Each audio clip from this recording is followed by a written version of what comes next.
नमस्कार बच्चों, मैं Harinder Kumar, class 10th exercise 3.2। ठीक है, इसमें जो एक्सरसाइज है 3.2 में समीकरण जो एक दो चर वाले रैखिक समीकरण है उनको हल करने के लिए ग्राफिक विधि द्वारा जो रूल्स है उन्हें सही बच्चों को अच्छी तरह से नोट करना हो और याद करना है। जैसे कि दो रैखिक समीकरण है a1x plus b1y plus c1 बराबर 0, a2x plus b2y plus c2 बराबर 0। ये दो चर वाली दो रैखिक समीकरण हैं। यदि a1 बटे a2 बराबर नहीं है v1 बटे b2 तो रेखाएं प्रतिच्छेद करती है। जैसे कि ये दो रेखाएं हैं, दोनों एक दूसरे को एक बिंदु पर प्रतिच्छेद करती है, तो निकाय का एक अद्वितीय हल है तथा संगत है। फिर इसके बाद यदि a1 बटे a2 बराबर b1 बटे b2 बराबर c1 बटे c2, यदि तीनों बराबर है तो रेखाएं क्या है, समपाती है, तो निकाय के अनेक हल है तथा संगत है। ठीक, इसके बाद नंबर 3 पॉइंट है इसमें, यदि a1 बटे a2 बराबर b1 बटे b2 और बराबर नहीं है c1 बटे c2 तो रेखाएं समांतर है, तो निकाय का कोई हल नहीं है तथा असंगत है। तो इसमें जो समीकरण होंगे, दो समीकरण दी होगी इस तरह से, यदि उनमें ये कंडीशन अप्लाई हो रही है तो रेखाएं प्रतिच्छेद करेगी, एक अद्वितीय हल हो जाएगा और संगत। यदि रेखाएं समपाती, दोनों रेखाएं एक दूसरे के ऊपर आ जाए तो निकाय के अनेक हल होंगे, वो भी संगत है। यदि a1 बटे a2 और बराबर b1 बटे b2, ये तो दोनों बराबर है, और c1 बटे c2 बराबर नहीं है तो रेखाएं समांतर होगी और निकाय का कोई भी हल नहीं होगा और वो असंगत कहलाती है। ठीक है, अब इन्हीं पर आधारित जो एक्सरसाइज है 3.2 स्टार्ट करते हैं। 3.2 में जो क्वेश्चन नंबर 1 है,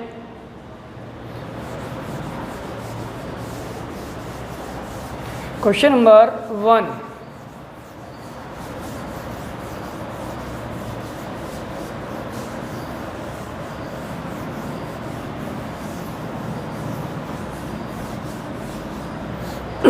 क्वेश्चन नंबर 1 है, निम्न समस्याओं में रैखिक समीकरणों के युग्म बनाइए और उनकी ग्राफिक विधि से हल करना है। ठीक है, जैसे क्वेश्चन नंबर 1 और 1 में फर्स्ट क्वेश्चन है, कक्षा 10th के 10 विद्यार्थियों ने गणित की पहली प्रतियोगिता में भाग लिया। यदि लड़कियों की संख्या लड़कों की संख्या से 4 अधिक है तो प्रतियोगिता में भाग लिए लड़के और लड़कियों की संख्या ज्ञात करनी है। ठीक है, तो सबसे पहले इसमें माना लड़कों की संख्या, माना लड़कों की संख्या मान ली हमने इसमें x और लड़कियों की संख्या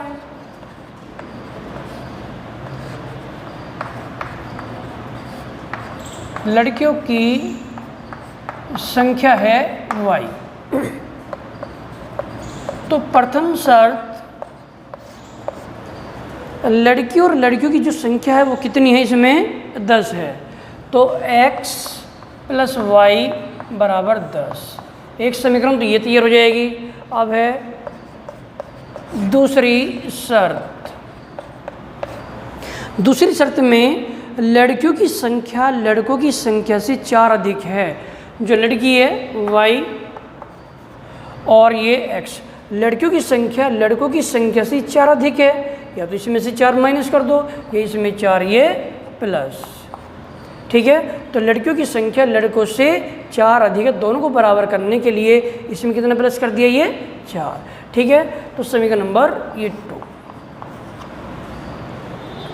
अब इसमें ग्राफिक विधि द्वारा हल तक करना है और ये बताने की लड़कियों की संख्या कितनी है और लड़कियों की संख्या कितनी है। तो जैसे समीकरण 1,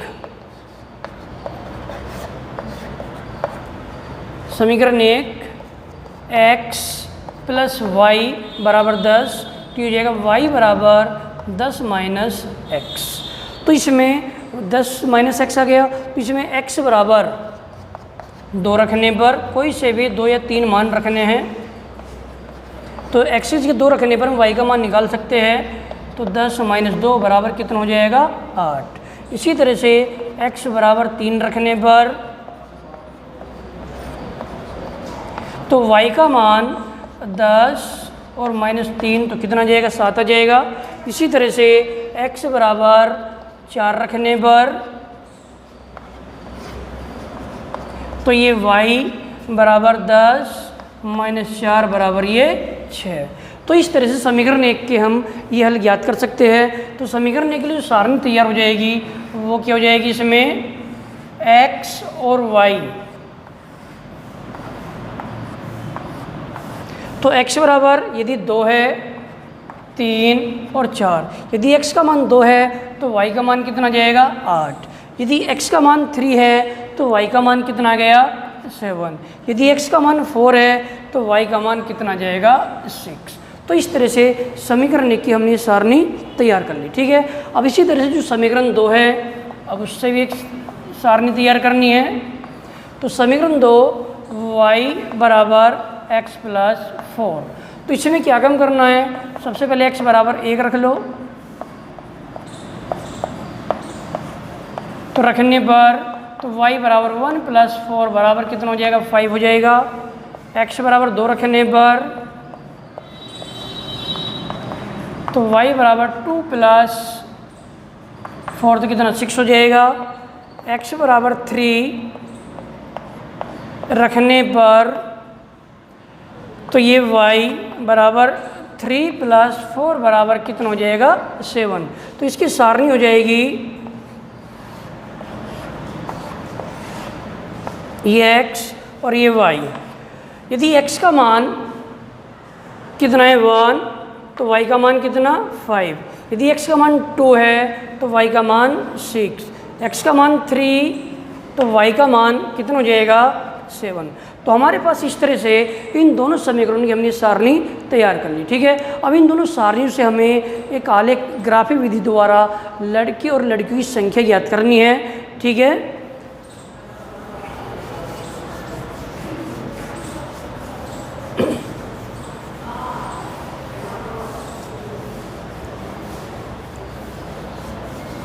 तो इसमें क्या काम करना है, अब ग्राफ बनाने के लिए एक चतुर्थांश खींचना है।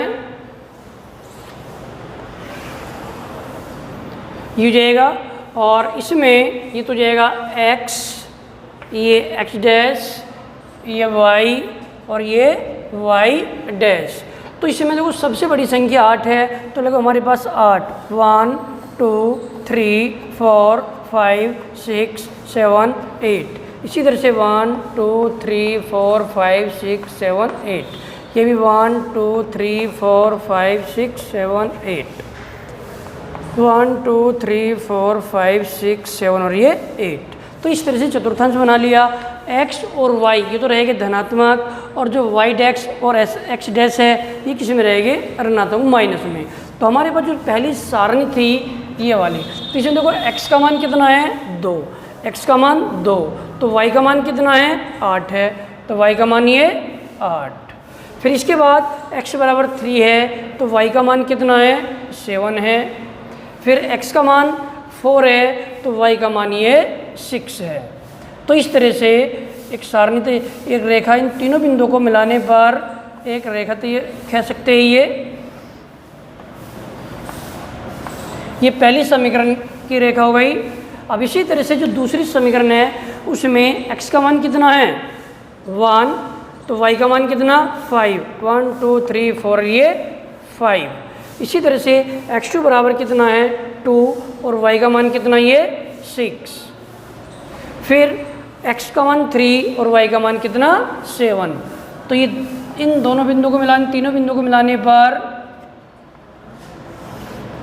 तो ये तब हमारे पास दोनों रेखाएं थी वो एक दूसरे को इस वाले बिंदु पर प्रतिच्छेद करती है। ठीक है, तो इसमें x और y, ठीक है, इस तरह से मिला दिया तो x का मान कितना हो जाएगा, 1 2 3 और y का मान कितना जाएगा, ये हो जाएगा 7। तो इसमें जो x का मान है वो तो है 3 और y का मान कितना आ गया, 7। ठीक, तो इसमें जो लड़कों की संख्या है वो कितनी है, 3 और लड़कियों की संख्या कितनी हो जाएगी, इसमें 7। तो इस तरह से ग्राफ विधि द्वारा हम लड़के और लड़कियों की संख्या ज्ञात कर सकते हैं। तो लड़के कितने हो गए,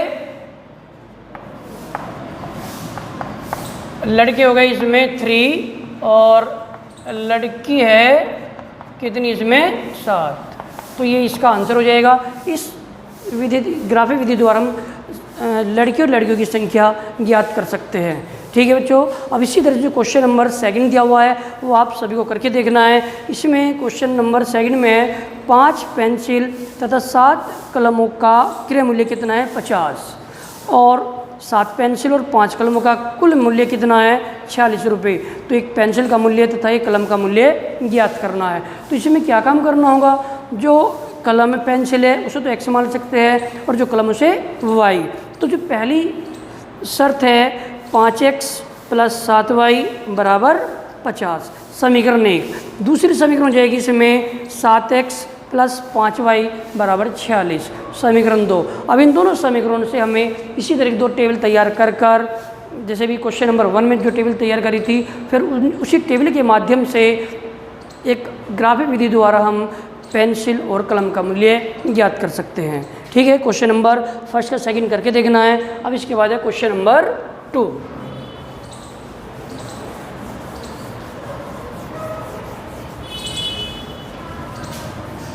क्वेश्चन नंबर 2 में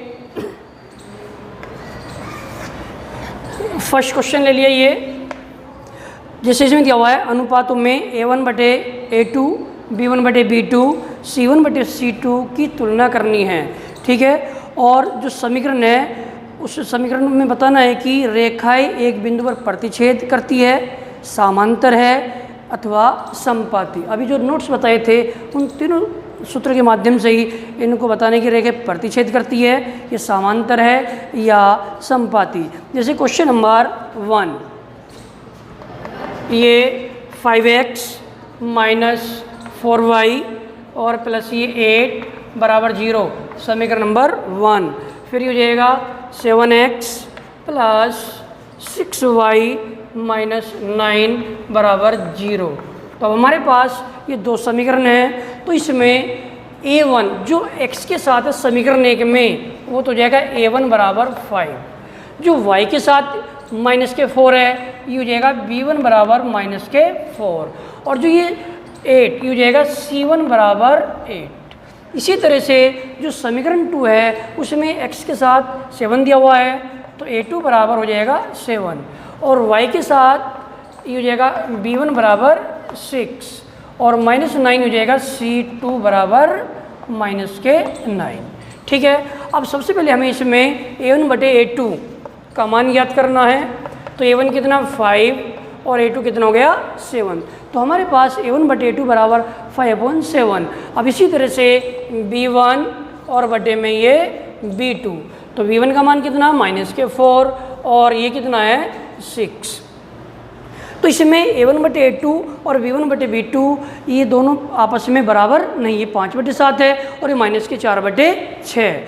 ठीक है। जब ये दोनों बराबर नहीं तो हमें C1/C2 का मान निकालने की जरूरत भी नहीं है। तो हम इसमें कौन सी कंडीशन अप्लाई हो जाएगी, A1/A2 ≠ B1/B2। अब इसके बारे में बताया था, जब A1/A2 बराबर नहीं है B1/B2 के तो दोनों रेखाएं एक बिंदु पर प्रतिच्छेद करती है। तो रेखाएं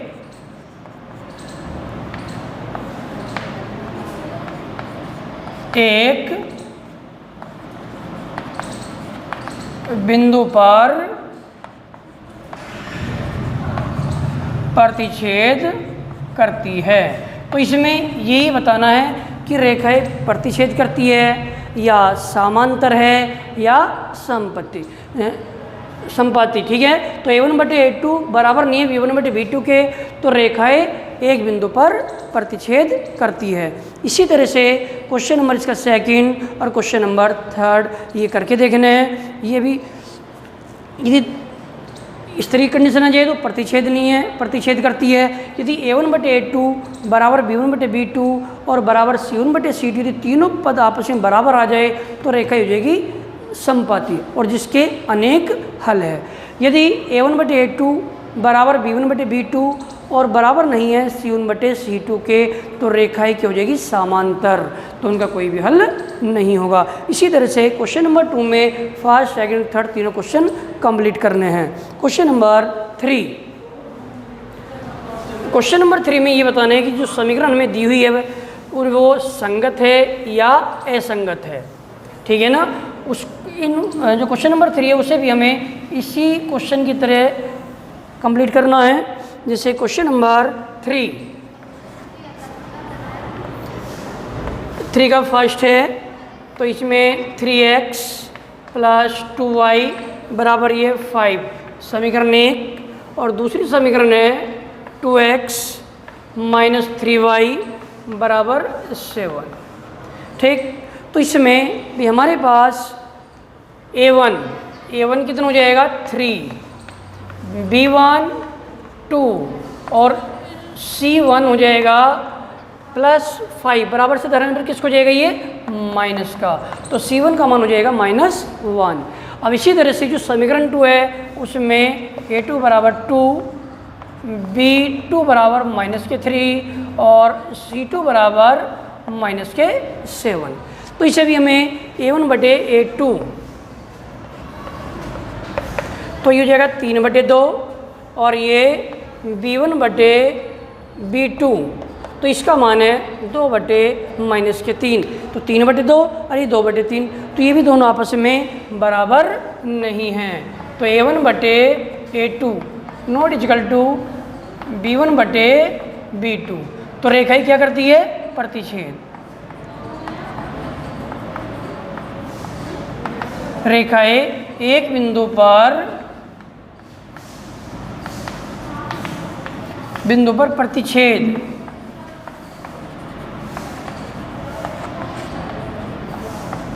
करती है। जब एक बिंदु पर प्रतिच्छेद करती है तो इनका जो हल है वो क्या हो जाएगा संगत।